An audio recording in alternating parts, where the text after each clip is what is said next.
The orbital observation post Sierra 7 sat motionless against the backdrop of Saturn's rings, its exterior coated in light-absorbing metamaterials that made it virtually invisible to conventional scanners. Inside, Lieutenant Maya Rodriguez stared at her sensor displays with growing concern. The quantum detection grid had picked up substantial gravitational distortions at the edge of the solar system, the telltale signature of multiple ships dropping out of faster-than-light travel. "Contact," she announced, her voice steady despite the gravity of the situation. Multiple signatures, far larger than civilian vessels. Classification matches known Nexera Empire configurations. Her fingers flew across the haptic interface, sending encrypted quantum burst transmissions to Earth Command. The Nexera Empire. Humanity had been preparing for this possibility for decades. While Earth presented an image of a moderately advanced civilization to the galactic community, focusing on trade and cultural exchange, the reality was far different. Hidden beneath the surface of every major celestial body in the solar system lay automated manufacturing facilities, defensive installations, and technological marvels that would have shocked their interstellar neighbors. Admiral James Chen sat in the deepest levels of Earth Command, studying the holographic display as it tracked the incoming Nexera fleet. The massive vessels moved with the confidence of predators who had never known defeat, their formation suggesting they expected minimal resistance. Intelligence suggested the Nexera had conquered 12 star systems in the past century, always following the same pattern: overwhelming force against seemingly inferior civilizations, followed by rapid subjugation and resource extraction. "Send the warning," Chen ordered, his weathered face illuminated by the soft blue glow of the tactical displays. The message was transmitted in all known galactic standard formats. "This is Earth Command to approaching Nexera fleet. You are entering sovereign human space. Our civilization values peace, but we are prepared to defend ourselves. Reverse course immediately." The response came quickly, transmitted with the arrogant certainty that had become the Nexera's hallmark. High Commander Vextal's image appeared on the main screen, his scaled face bearing what passed for a smile among his species. "Primitive humans," he began, mandibles clicking in what intelligence suggested was amusement. "Your attempts at diplomacy are noted, but unnecessary. The Nexera Empire requires your resources, and we will have them. Your technology level has been assessed. Resistance would be futile and wasteful. Submit, and your species will be permitted to serve as productive members of the Empire." Throughout the solar system, disguised sensors tracked the Nexera advance. On Mars, automated factories deep beneath the red soil silently began producing autonomous defense drones. Within the asteroid belt, seemingly abandoned mining facilities transformed into missile platforms.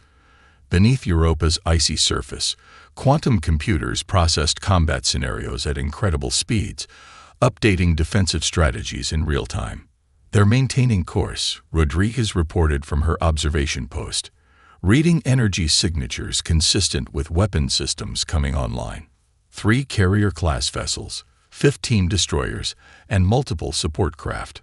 She paused, double-checking her readings. "Sir, they're deploying in standard Nexera conquest formation, exactly as our simulations predicted." Admiral Chen nodded, unsurprised. The Nexera's greatest weakness was their absolute confidence in their superiority. They had never needed to adapt their tactics, never faced an opponent who could truly challenge them.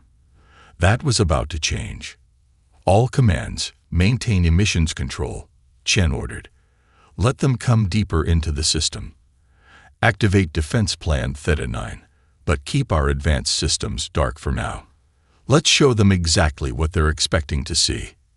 Across the solar system, outdated defense satellites and early warning systems began broadcasting on easily detected frequencies, creating the impression of a panicked civilization scrambling to mount a basic defense. The Nexera fleet pressed forward, their sensors detecting exactly what they expected. A technological society several generations behind their own, ripe for conquest. High Commander Vextal stood on his flagship's bridge, watching tactical displays with satisfaction. Typical primitive response, he commented to his subordinates. They waste energy on obvious transmissions, deploy their limited defensive assets without coordination. This will be among our easier conquests. High Commander Vextal stood on his flagship's bridge, watching tactical displays with satisfaction. Typical primitive response, he commented to his subordinates. They waste energy on obvious transmissions, deploy their limited defensive assets without coordination. This will be among our easier conquests. But in the hidden heart of Earth Command, Admiral Chen watched the Nexera advance with grim satisfaction.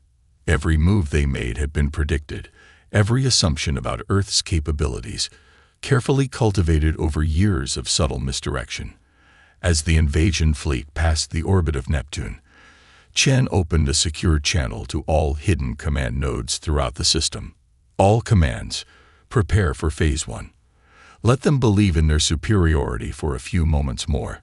When they cross the inner system boundary, we'll show them exactly how primitive humanity can be. The trap was set.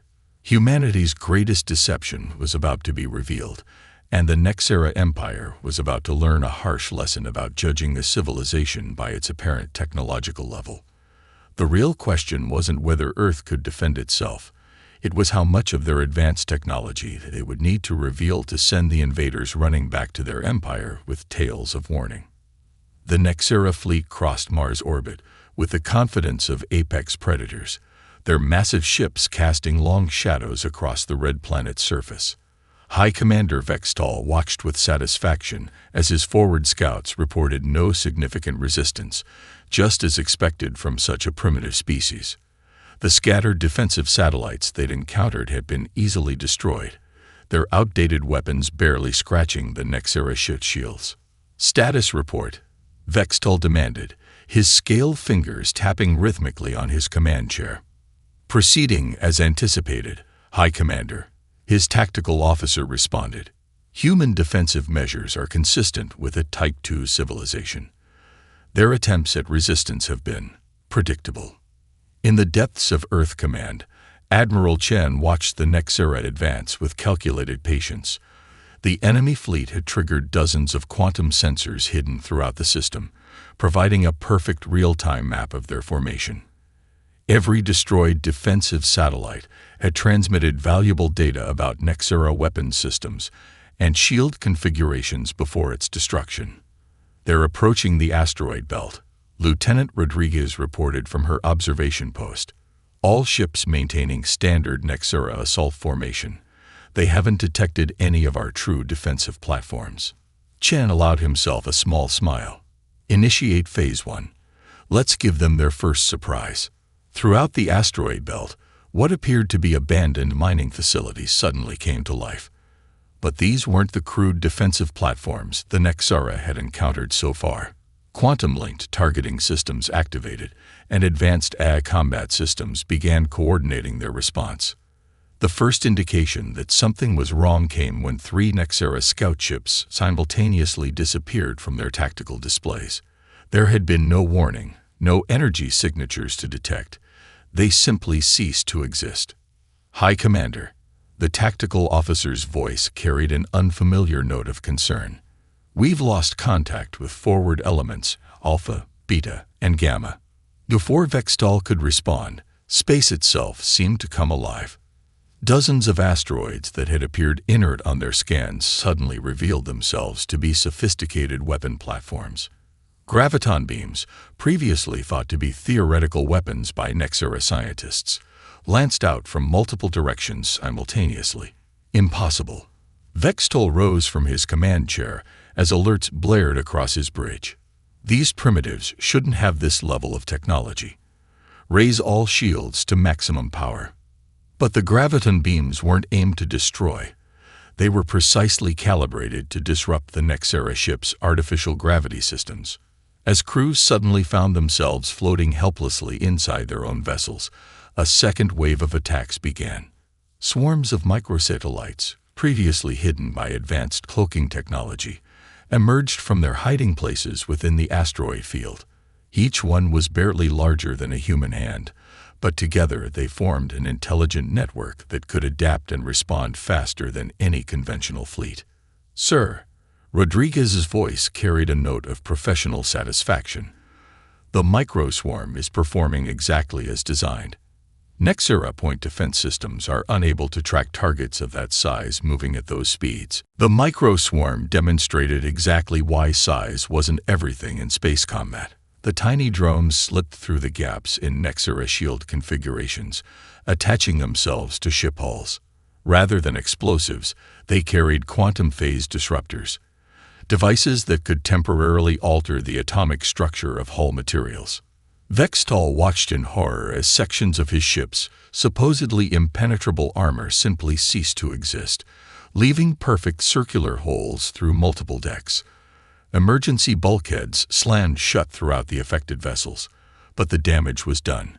3 destroyers, their life support systems compromised, began emergency retreats. "Fall back to safe distance," Vextol ordered. "Regroup and prepare for full assault formation." His tactical officers scrambled to comply, but the graviton disruption made coordinated movement nearly impossible. The mighty Nexera fleet, terror of 12 star systems, found itself in disarray. Admiral Chen watched the chaos with grim satisfaction. Phase 1 completion confirmed, he announced to Earth's Combined Defense Council. Enemy fleet combat effectiveness reduced by approximately 30%. Minimal power expenditure from our primary defense systems. But Chen knew this was just the beginning. The Nexera weren't known for retreating. Their pride wouldn't allow it. They would regroup, adapt their tactics, and return with even more determination. That was exactly what Earth's defenders were counting on. "All commands, begin preparation for Phase 2, Chen ordered. "They've seen our first layer of defenses. Let's see how they handle the knowledge that everything they thought they knew about humanity was wrong." In the asteroid belt, the remaining Nexera ships finally managed to withdraw to a safe distance, their formation ragged and their confidence shaken. High Commander Vextol stared at the damage reports with a combination of rage and disbelief. These primitives had bloodied the nose of his fleet with technology that shouldn't have existed. "Send word to the Empire," he commanded. "Request reinforcements.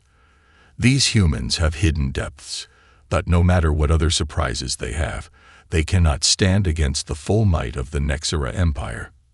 But as his message beamed across the light years, Vextol couldn't shake the feeling that he had gravely underestimated his opponent. The humans hadn't even revealed their main fleet yet. These had just been automated defenses. What other secrets were they hiding in their seemingly peaceful solar system?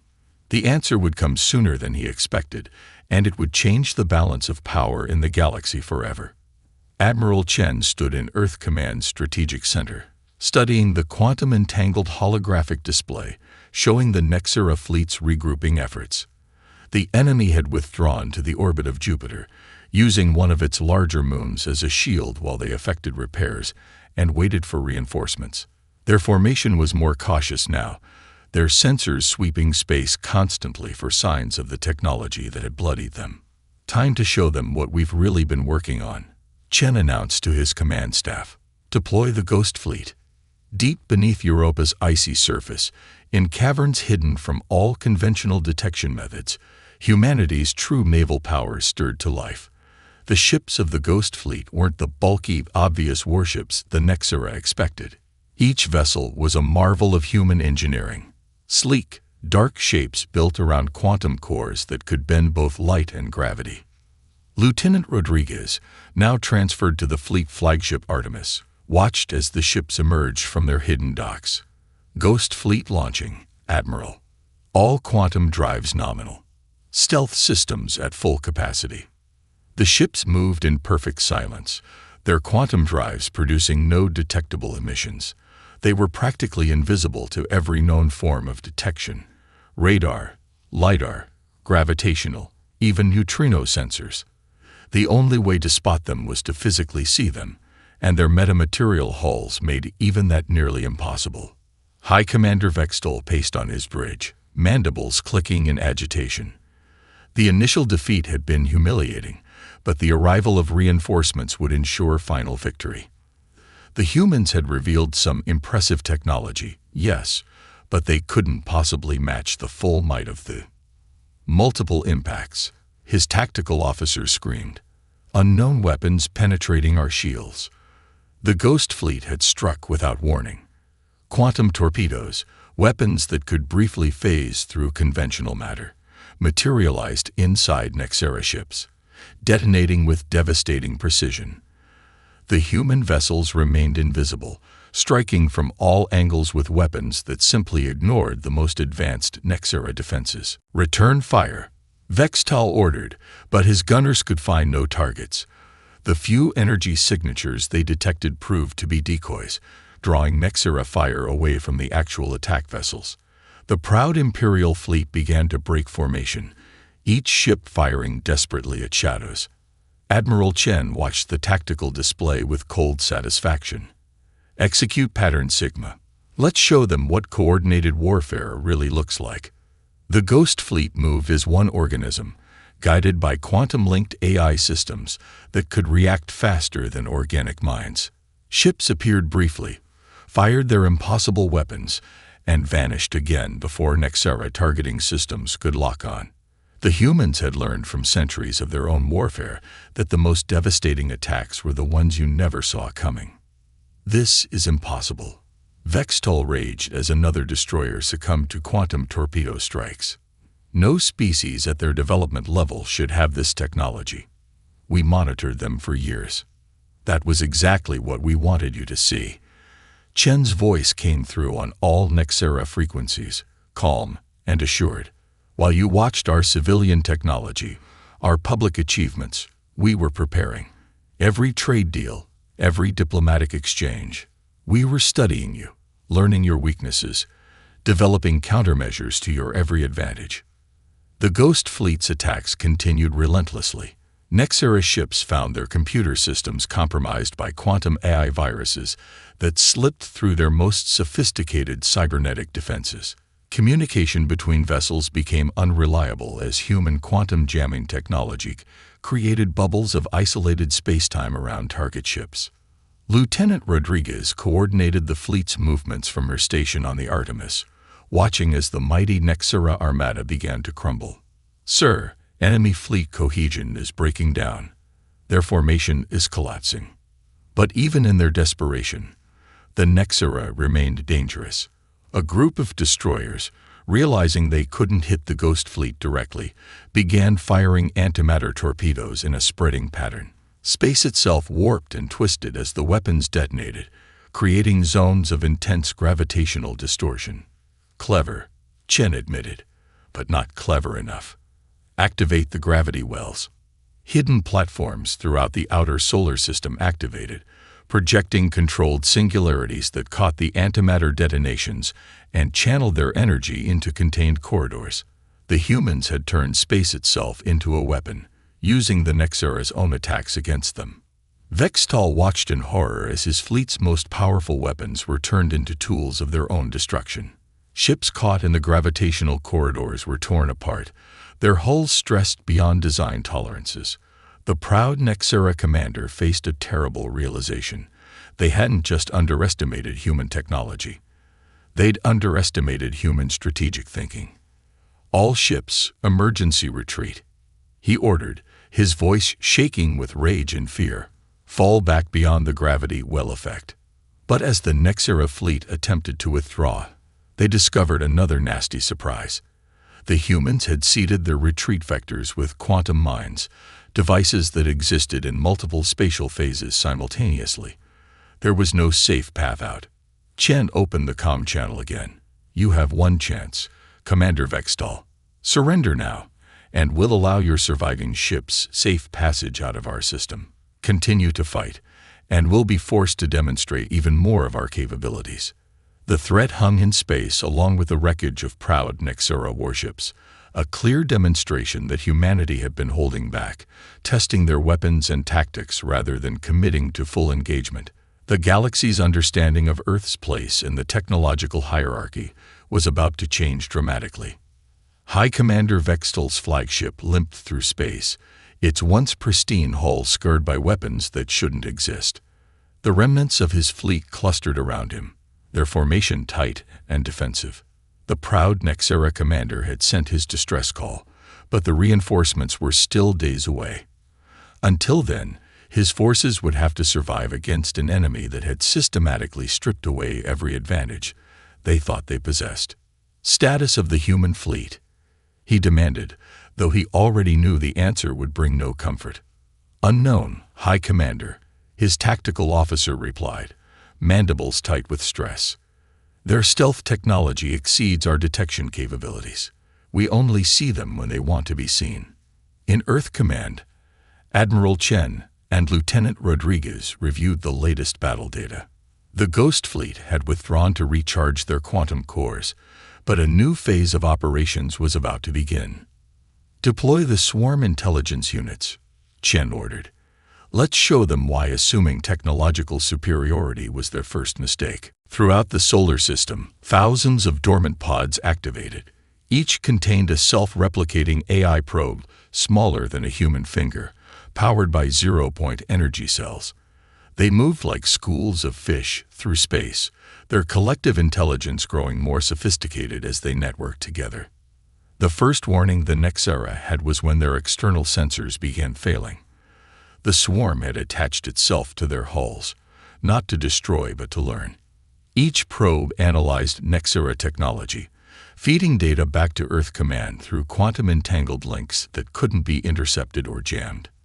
Fascinating, Rodriguez commented, studying the incoming data.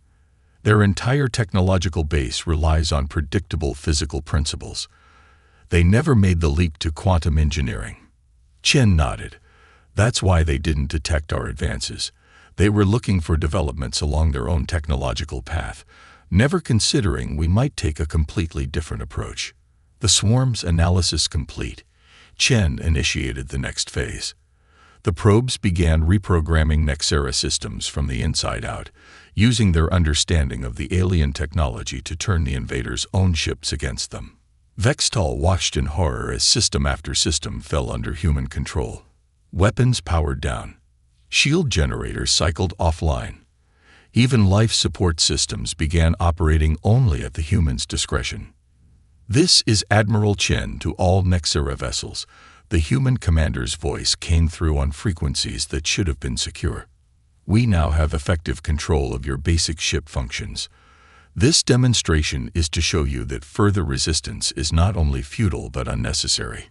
To prove his point, Chen ordered a single probe to completely disable a Nexera destroyer. The massive vessel went dark, drifting helplessly in space until power was restored minutes later. The message was clear. The humans could have destroyed them at any time. Your reinforcements are approaching from the Carina sector, Chen continued. We've been tracking them since they left Nexera space. Before you consider waiting for their arrival, let me show you something. The quantum hologram appeared on every Nexera bridge, showing a massive structure hidden in the Kuiper belt. It was a quantum forge capable of producing thousands of swarm units and ghost fleet vessels. Earth hadn't even begun to show its true production capabilities. Impossible, Vextal whispered. The resources required, the technology level. We've had centuries to prepare, Chen replied. While your empire expanded through brute force, humanity chose a different path. We hid our advances, letting potential aggressors underestimate us. Every species that visited Earth saw what we wanted them to see. A developing civilization focused on trade and cultural exchange. The humans demonstrated their point by launching a new wave of ghost fleet vessels from the quantum forge. The ships emerged fully formed from quantum fields, their advanced AI systems already integrated and battle-ready. Your empire has conquered 12 systems through superior firepower, Chen noted. But you never considered that true superiority comes from innovation, from thinking differently. Every tactic you've used, every strategy you've employed, was predicted and countered before you even entered our system. Throughout the Nexera fleet, morale crumbled. Crews who had never known defeat now faced an enemy who had outmaneuvered them so completely that actual combat seemed almost unnecessary.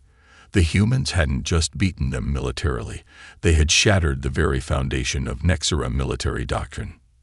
Vextal, watching his mighty fleet reduced to powerless hulks floating in space, faced the most difficult decision of his career. The reinforcements would make no difference. The humans had proven they could control Nexera technology at will. His empire's entire technological base had been shown to be fundamentally inferior. Perhaps, he said slowly, his pride warring with his duty to preserve his crew's lives, it is time to discuss terms. But even as he prepared to open diplomatic channels, Vextal knew the galaxy had changed forever. The humans hadn't just defended their system. They had revealed themselves as a power that had been quietly preparing for centuries, advancing along technological paths the Nexera had never even considered. The age of empire through simple military might was over. Earth had demonstrated a new kind of power, one based on innovation, preparation, and the wisdom to hide one's true strength until the perfect moment. The diplomatic chamber aboard the Artemis bore little resemblance to the utilitarian military vessel the Nexera expected. Instead of stark metal walls, they found themselves in what appeared to be a garden floating in space, with Earth visible through transparent quantum crystalline walls. It was another demonstration of human technological prowess, a reminder that everything they thought they knew about Earth's capabilities had been wrong. High Commander Vextal sat across from Admiral Chen, his once proud posture now tempered by the humility of decisive defeat. Lieutenant Rodriguez stood nearby, coordinating with the swarm units that continued to monitor the remaining Nexera ships. "Your reinforcements have received our message and halted their advance," Chen noted, his tone professional rather than triumphant. "A wise decision. Now let's discuss the future. The Empire will not forget this defeat," Vextal warned, though his words lacked their former conviction. "Other fleets will come." "No," Chen interrupted quietly. "They won't, because we're not going to simply send you home with a warning.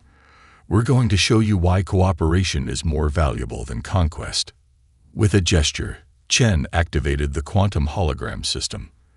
The garden disappeared, replaced by a three-dimensional star map showing trade routes, resource deposits, and spatial phenomena throughout known space. But this map showed details the Nexera had never seen before: safer hyperspace routes, more efficient trade paths, and resources their sensors had never detected. "Your empire expanded through military might because you believed it was the most efficient path to growth," Chen explained. "But look here." He highlighted a section of Nexera space. "Your current mining operations access only 40% of available resources because you are limited by your scanning technology. With the quantum detection systems we're offering as part of our peace treaty, you could triple your resource extraction without claiming a single new system." Vextal's eyes widened as he processed the implications. "You're offering us technology after we tried to invade your system." "We're offering you partnership," Rodriguez corrected, stepping forward. "Earth has spent centuries developing technologies that take different approaches to common problems. We hid these advances because we knew there were species like the Nexera who would try to take them by force. But now that you understand force is futile against us, we can show you a better way." The hologram shifted again, showing simulations of how Nexera ships could be upgraded with human quantum technology. Not weapons, but advances in propulsion, energy efficiency, and sensing capabilities that would revolutionize civilian life throughout their empire. "Your people are not evil," Chen said softly. "You simply followed a path that prioritized military strength over other forms of advancement. We're offering you the opportunity to learn from this encounter, to help your empire grow through innovation and cooperation rather than conquest." As if to emphasize the point, a swarm unit reconstructed itself in the air between them, its component parts realigning to form a perfect replica of a Nexera ship, then transforming into various tools and devices. The message was clear. The same technology that had defeated them could be used to build rather than destroy. "The choice before you was simple," Chen continued. "Return to your empire with tales of defeat and watch as your power crumbles in the face of this new reality. or return as heroes who secured an alliance with Earth, bringing advances that will improve the lives of trillions. Vextal was silent for a long moment, his tactical mind analyzing the situation just as he would a military campaign. The humans had proven they could have destroyed his fleet at any time. Instead, they had carefully demonstrated their superiority, while minimizing loss of life. Even now, they offered partnership rather than demanding reparations or concessions. Perhaps, he said finally, it is time for the Nexera Empire to learn new ways of measuring strength. The treaty that followed would reshape the galaxy. Earth revealed itself not as a conquering power, but as a civilizing force that had been quietly advancing while others fought among themselves. The quantum technology they shared revolutionized everything from space travel to medical care throughout known space. In Earth Command, weeks later, Admiral Chen and Lieutenant Rodriguez watched the last Nexera ships depart, their hulls now incorporating basic quantum enhancement technology, a show of good faith for their new allies. "Do you think they'll keep their word?" Rodriguez asked. Chen smiled, gesturing to the quantum sensors that tracked not just the departing fleet, but activity throughout Nexera space. "They know we'll be watching. But more importantly, they've seen a better path forward. Sometimes the strongest defense isn't the ability to win a war. It's the wisdom to make war unnecessary." The quantum forge in the Kuiper Belt continued its work, but now it produced tools of peace, exploration vessels, medical ships, and platforms for scientific research.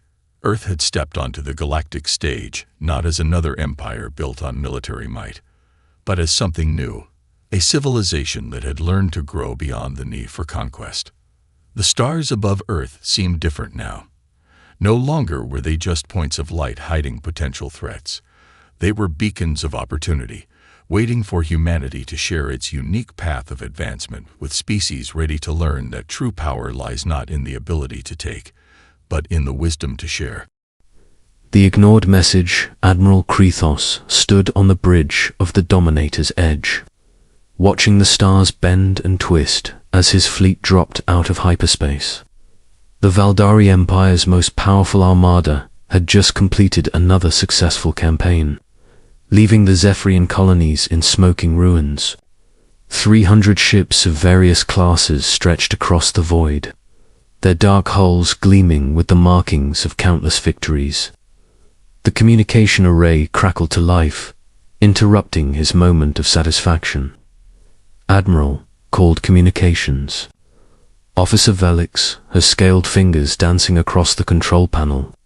"We're receiving a transmission on an encrypted frequency. It's strange, sir." Krethos turned his six-eyed gaze toward the communication station. "Strange how? The encryption is unlike anything in our databases.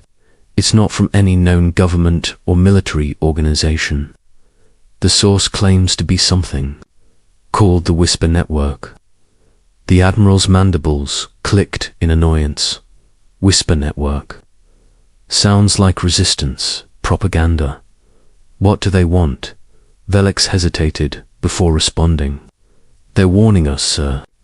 Specifically warning us not to approach the third planet in the Sol system. They claim it's protected." A chorus of laughter rippled through the bridge crew. Protected. The intelligence reports on Earth were clear. The planet housed a primitive species that had barely achieved space flight.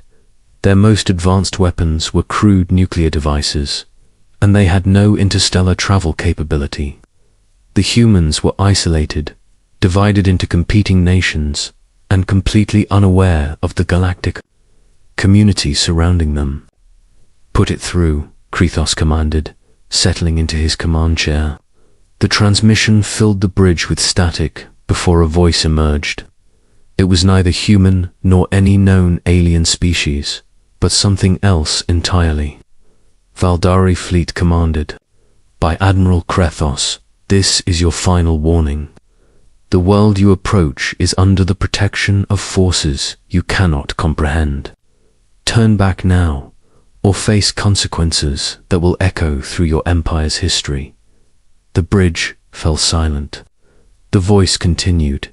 The humans appear weak because they choose to appear weak. The system appears undefended because they want it to appear undefended. You have been studying them for months, but they have been studying you for years.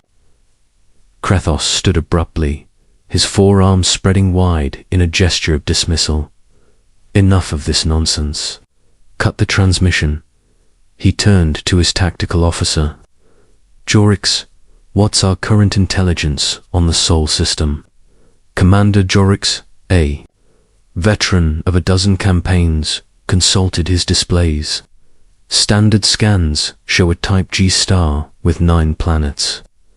The third planet, designated Earth, shows signs of early industrial civilization. Population approximately 8 billion, scattered across 7 continents. No orbital defenses detected. No evidence of faster-than-light capability. Their most advanced spacecraft are chemical propulsion vessels that barely reach their own moon. Weapons assessment. Primitive nuclear weapons, conventional explosives, and basic projectile weapons. Nothing that could threaten even our scout ships, let alone the main fleet. Krethos nodded, his confidence restored. The Valdari Empire had conquered 47 star systems in the past decade. Each victory had followed the same pattern: overwhelming force, swift subjugation, and the integration of useful resources into the Empire's growing domain. Earth would be no different. Plot a course for the Sol system, he ordered. Full fleet advance. We'll show these humans what happens when a primitive species catches the attention of the Valdari Empire. As the massive fleet engaged their hyperdrive systems, the mysterious transmission came through one final time. You were warned, Admiral. Remember that when the silence falls, the journey to the Sol system took 3 days at maximum hyperspace velocity. During that time, Krethos reviewed the intelligence reports again and again. Earth's governments seemed to be in constant conflict with each other. Their military forces were scattered and uncoordinated. Their technology was centuries behind. Even the most primitive species the Empire had encountered.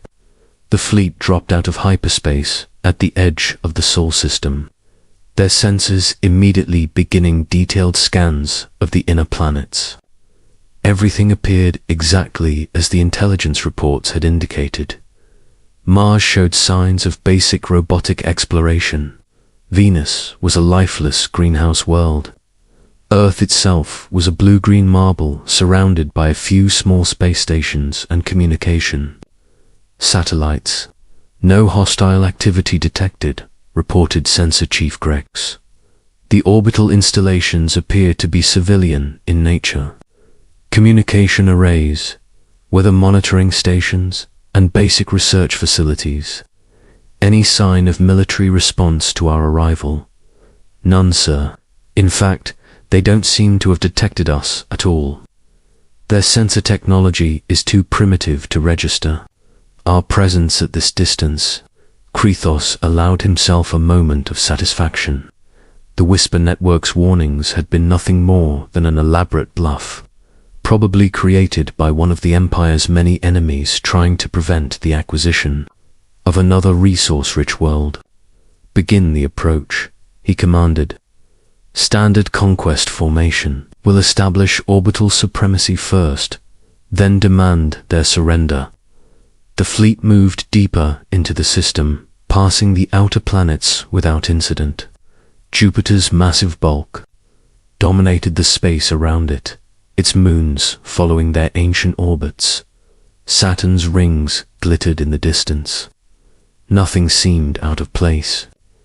It was when they passed the asteroid belt that things began to feel wrong. Admiral Grex called out, his voice carrying a note of confusion. I'm reading some unusual energy signatures from the asteroid field. Unusual how? It's difficult to explain, sir. The asteroids appear normal on standard scans, but there's something else. Faint power readings, almost like ... double quotes. He paused, checking his instruments again, like they're hiding something. Before Krithos could respond, the communication array activated again. This time, it wasn't the mysterious whisper network. It was a human transmission, broadcast on standard galactic communication frequencies. Unknown vessels, this is Earth Defense Control. You are entering restricted space. Please identify yourselves and state your intentions.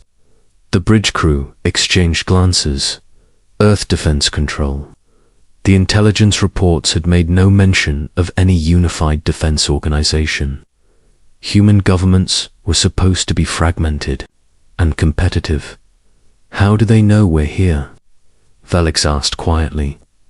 More importantly, Jorix added, how do they know galactic communication protocols? Our intelligence indicated they had no knowledge of interstellar civilization. Krithos felt the first stirring of unease. Open a channel. Let's see what these primitives have to say. The main view screen flickered to life, showing a human face. The being appeared young by human standards, with short dark hair and calm. Brown eyes. She wore a simple uniform without any visible rank insignia. I am Captain Sarah Chen of Earth Defense Control, she said in perfect galactic standard. Admiral Krithos, we've been expecting you. The Admiral's blood ran cold. She knew his name. She knew his rank. She was speaking a language that humans weren't supposed to understand. How do you know who I am? He demanded. Captain Chen smiled, but it wasn't a pleasant expression. We know many things. Admiral, we know about your conquest of the colonies. We know about your plans for Earth. We know about the 47 star systems you've subjugated in the past decade. Impossible. Your species has no interstellar communication capability. That's what we wanted you to believe. The humans' calm demeanor never wavered. You see, Admiral, we've been watching you for a very long time. Every species you've conquered has had survivors, refugees who managed to escape before the final blow. And where do you think those refugees went? Krithos felt the deck beneath his feet suddenly seem less stable. You're lying, am I? Tell me, Admiral, what do you know about the Whisper network that contacted you 3 days ago? The pieces began falling into place with horrible clarity. The mysterious transmission, the impossible encryption, the detailed knowledge of his fleet's movements and capabilities. The Whisper network, Captain Chen continued, is a communication system linking every survivor of your conquests, every refugee who found their way to Earth, every species you thought you had completely eliminated. They've been teaching us, Admiral, teaching us about your tactics, your technology, your weaknesses. Our intelligence reports showed no evidence of alien presence on Earth, Krithos said, but his voice lacked conviction. Your intelligence reports showed exactly what we wanted them to show. It's amazing how easy it is to fool surveillance systems. When you understand exactly how they work, the Zephyrians were particularly helpful in that regard. They designed most of your sensor networks, didn't they? The Admiral's 4 hands clenched into fists. Even if what you say is true, you're still just one primitive world against the might of the Valdari Empire. Surrender now, and we might show mercy. Captain Chen's smile widened. Admiral, you still don't understand. We're not just one world. We're every world you've ever conquered, fighting back as one.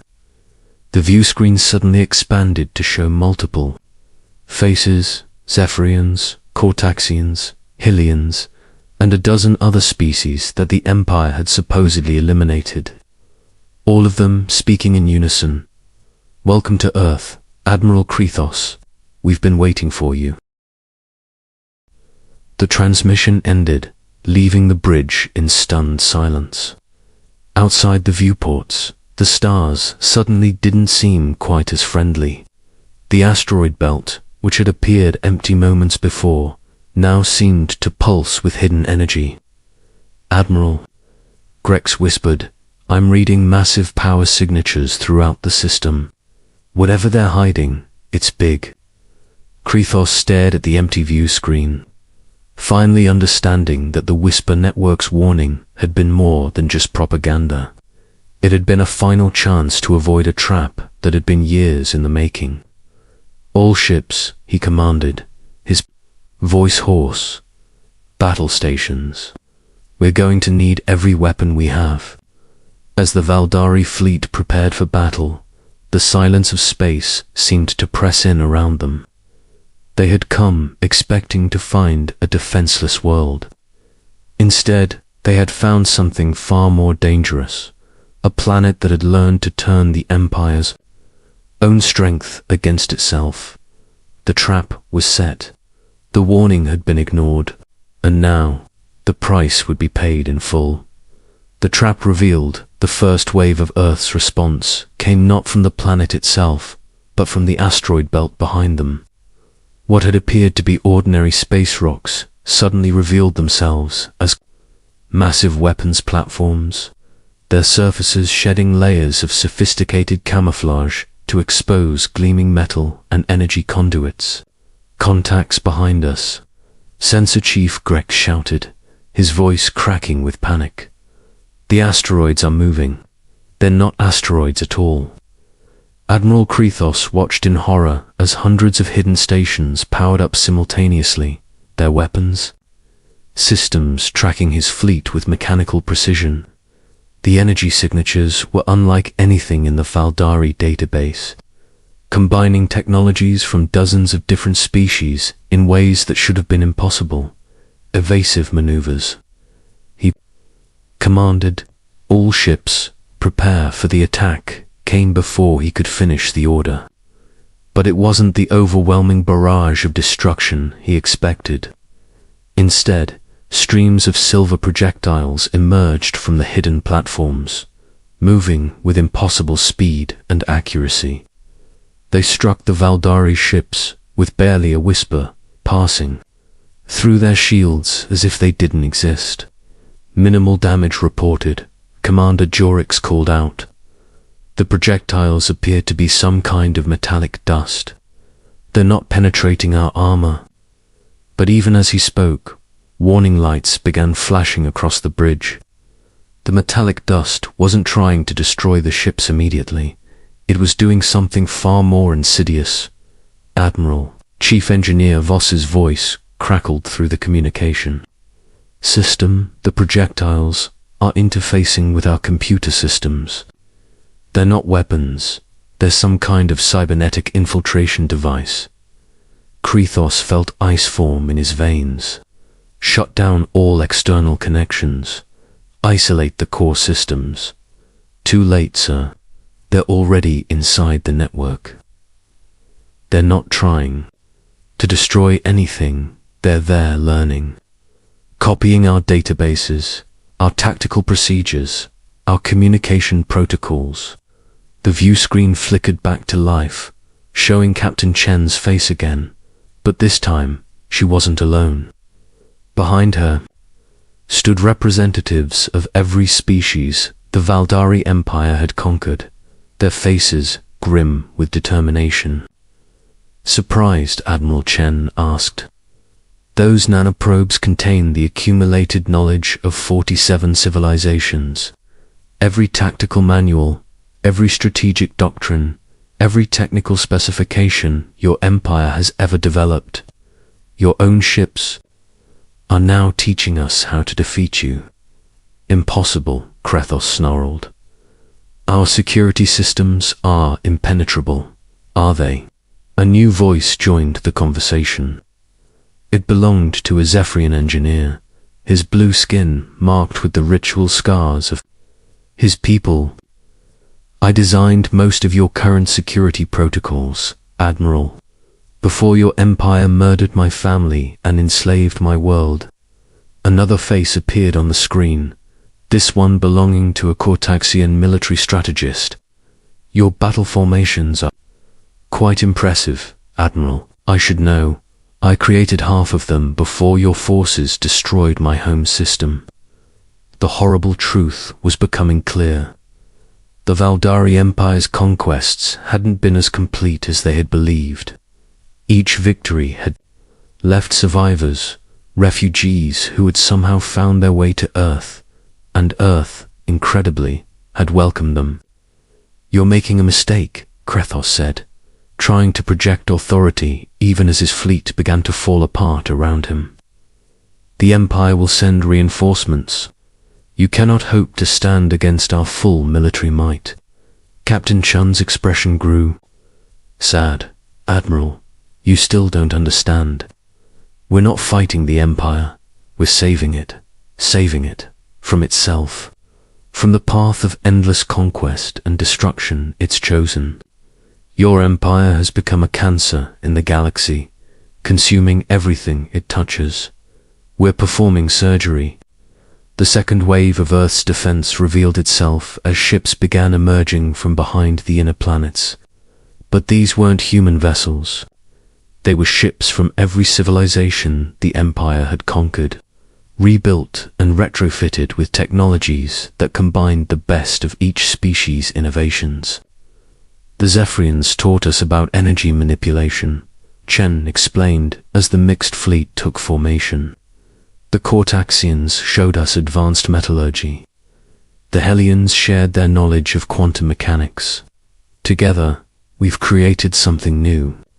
Something your empire's rigid military doctrine cannot comprehend." The battle that followed was unlike anything in galactic history. The Valdari fleet, despite its overwhelming numbers, found itself fighting an enemy that seemed to anticipate their every move. For every tactic they employed, the Earth Alliance had a counter-strategy. For every weapon they deployed, the defenders had a defense. "They're not just fighting us," Jorix observed with growing alarm. "They're teaching us. Every exchange of fire, every tactical maneuver, they're showing us alternatives to destruction." It was true. The Earth Alliance wasn't trying to obliterate the Valdari fleet. Instead, they were systematically disabling ships, targeting weapons, systems and engines while leaving life support intact. It was a kind of warfare that the Empire had never encountered before. Admiral Velix called out, "We're receiving thousands of transmissions from our own ships. The crews they're asking questions." "What kind of questions?" "About why we're here, about what we're trying to accomplish, about whether there might be another way." The nanoprobes weren't just copying information, Krethos realized. They were sharing it. Every Valdari crew member was suddenly exposed to the personal stories of the survivors, the histories of the conquered worlds. The perspective of those who had suffered under the Empire's expansion. "Cut all internal communications," he ordered desperately. "I can't, sir. The nanoprobes have integrated with our systems too completely. The crew is learning what we've done, what we've really done." Through the view screen, Captain Chen watched the Admiral's growing desperation with something approaching sympathy. "This is what happens when you force people to see the truth, Admiral. When you show them that there's another way to live than through conquest and domination." "We are warriors," Krethos shouted. "We are the Valdari Empire. We do not surrender." "No one's asking you to surrender," Chen replied calmly. "We're asking you to choose. Your empire can continue on its current path, consuming worlds until there's nothing left to conquer. Or you can join us in building something better." The turning point came when the Dominator's edge itself was surrounded by a formation of ships from every species the Empire had conquered. Instead of firing, they simply held position, their weapons powered down but ready. "Your move, Admiral," Chen said softly. Krithos looked around his bridge. His crew was no longer following orders with blind obedience. They were thinking, questioning, considering alternatives they had never imagined before. The nanoprobes had done more than just copy information. They had opened minds. "What are you proposing?" he asked finally. "A new kind of civilization," Chen replied. "One based on cooperation instead of conquest. One where the strength of each species contributes to the benefit of all. The refugees who came to Earth didn't just teach us about your empire's weaknesses, Admiral. They taught us about their own species' strengths." The view screen shifted to show Earth itself, and Krithos gasped at what he saw. The planet was no longer the primitive world his intelligence reports had described. Massive orbital platforms surrounded it, but they weren't weapons. They were shipyards, research stations, cultural centers. Each one was a collaboration between human engineering and alien innovation. "This is what we've built together," Chen continued. "Not an empire built on subjugation, but a commonwealth built on voluntary cooperation. Every species contributes what they can, and everyone benefits from the whole. And if we refuse, then you'll return to your empire, and we'll be ready when you come back with a larger fleet. But Admiral, look at your own crew. Look at what they've learned today. Do you really think they'll be willing to continue the old ways?" Krithos looked around his bridge again. His officers were no longer looking at him with the absolute loyalty he was accustomed to. They were looking at him with questions in their eyes and hope. "There is another way," Commander Jorix said quietly. "We've seen it today. We've felt it. The choice is yours," Admiral Chen said. "But choose quickly. Your empire is already fracturing. The same information your crew has received is being transmitted throughout Valdari space. Change is coming whether you lead it or not." The Admiral closed his 6 eyes and made his decision. When he opened them again, it was with the weight of transformation. "Stand down all weapons," he commanded. "Prepare to receive boarding parties. We need to talk." The Earth Alliance didn't celebrate their victory with conquest and subjugation. Instead, they welcomed the Valdari fleet with open arms and open minds. The process of integration would take time, but it had begun. Months later, Admiral Krithos stood on the observation deck of the same platform where he had first spoken with Captain Chen, but now he wore the insignia of the Terran Commonwealth, and his title was Director of Interspecies Relations. "The Whisper Network warned us," he said to Chen, who had become his closest advisor. "Why did you give us that chance?" Chen smiled, the same smile she had worn during their first encounter, but now it held warmth instead of grim determination. "Because, Admiral, everyone deserves a chance to choose a better path, even empires." Through the viewport, ships from dozens of species worked together to construct the next phase of the Commonwealth's expansion. Not through conquest, but through invitation. Not through fear, but through hope. The silence of space no longer seemed threatening. It was full of possibility. The trap had been sprung, but its purpose had never been destruction. It had been transformation, and in the end, that had made all the difference.